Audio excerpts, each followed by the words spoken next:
August 24th is Ukraine's Independence Day, and the world is watching. Ambassador Andrew Young knows the price of the fight for freedom. Freedom is a constant struggle, and you never get to the point where you can take it for granted. It's always up for challenge. Violence is, in the final analysis, just plain stupid. Nobody wins, ever. I'm on the side of peace and democracy. And it's unfortunate that we have to defend peace with violence. Former ambassador to Ukraine, William Taylor, says the democracy on a global level is at stake. In February, and since February, in response to this invasion, this horrible, unprompted, illegal invasion that the Russians are perpetrating on Ukrainians. Ukraine has united against the Russians. Ukraine has been united for the last 5, 6, coming into 7th month now, like never before. They realize that they could lose their independence. They realize that their freedom that they've known for 30 years, they've been free, independent, sovereign for 30 years. And their Independence Day is important to them for that, and they're fighting for that independence. Independence is a powerful word. But on the eve of the 31st anniversary of Ukraine's independence, they have little to celebrate. I had the privilege of being in the Ukrainian Parliament building when Ukraine declared independence on August 24th, 1991, and had the opportunity to observe the evolution of Ukraine as a country, as a people, as a nation, as a culture. Right now, it's a country with its back against the wall, with an aggressor that really wants to wipe it off the face of the earth, take away its independence, take away its language, take away its culture. It's really an existential battle for Ukraine as we speak. It's not just the patriotism and nationalism and recognition and celebrating freedom.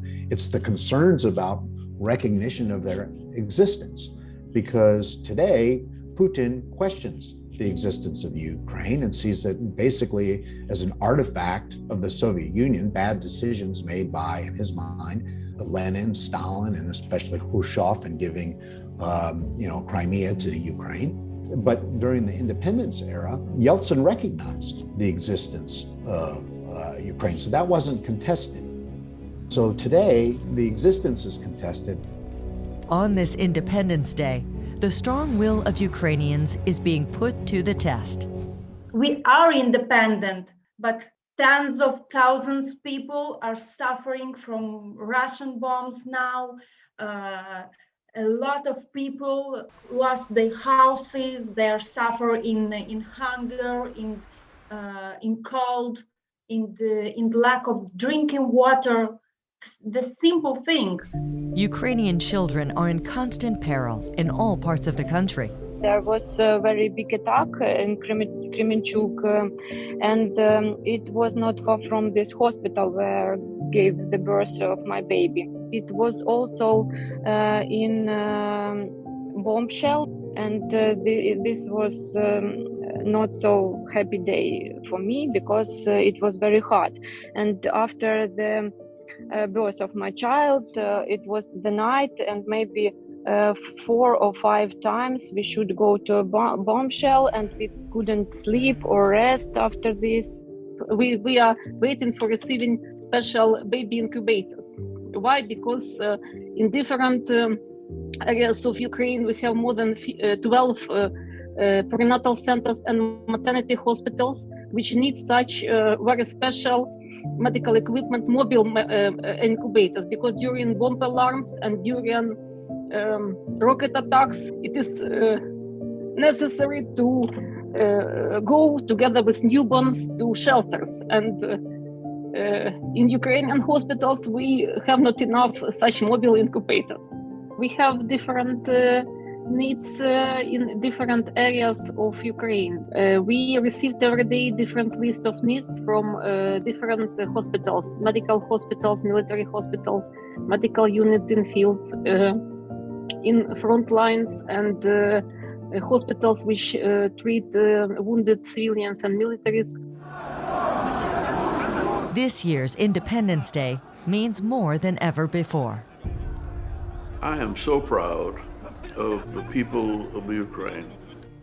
I wondered, where they get the fire, the courage, the determination. And I remember going to Kiev, and I remember being impressed with Ukraine.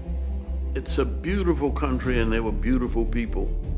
And when you walk in the city, 1,500 years old, you just feel this energy around you. Kiev is the best place in the world. But with war comes new challenges. Atlanta Rotarian Emery Morseberger is answering the call. New at 5:30, help for Ukraine is coming from right here in Atlanta. This man, Emery Morseberger, is boarding a flight right now. His destination, Ukraine, where he will deliver critical medical supplies. Morseberger is the president of Tucker Summit CID and received a call for help from the Rotary International Club. Morseberger said he jumped at the opportunity to do his small part to help Ukraine win this war. The Ukrainian people are so committed to each other, to their freedom, and to surviving and thriving. We need to support them in every way possible, whether it's humanitarian support, financial support, or any other kinds of support. The Atlanta area Rotary clubs had organized a shipment of hospital medical equipment to go to Ukraine, and he needed someone to go with it. And I said, here I am, send me. Arriving in Ukraine, we're here. Incredible. I wanted to get physically, personally involved and make a difference.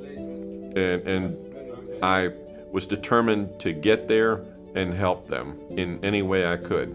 We've established a website, helpingukraine.us, and we are working diligently to raise money to help the Ukrainian people.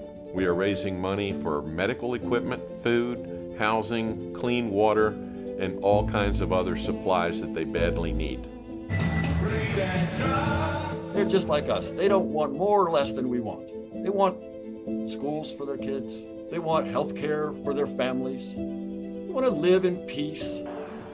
This is an opportunity for us to support those Ukrainians who just want to live in peace. Historical geopolitical struggles are at play. I think the real hallmark of the effort has been the focus on statehood and underscoring Ukraine's historical claims and rights to exist as a state and the future of that state.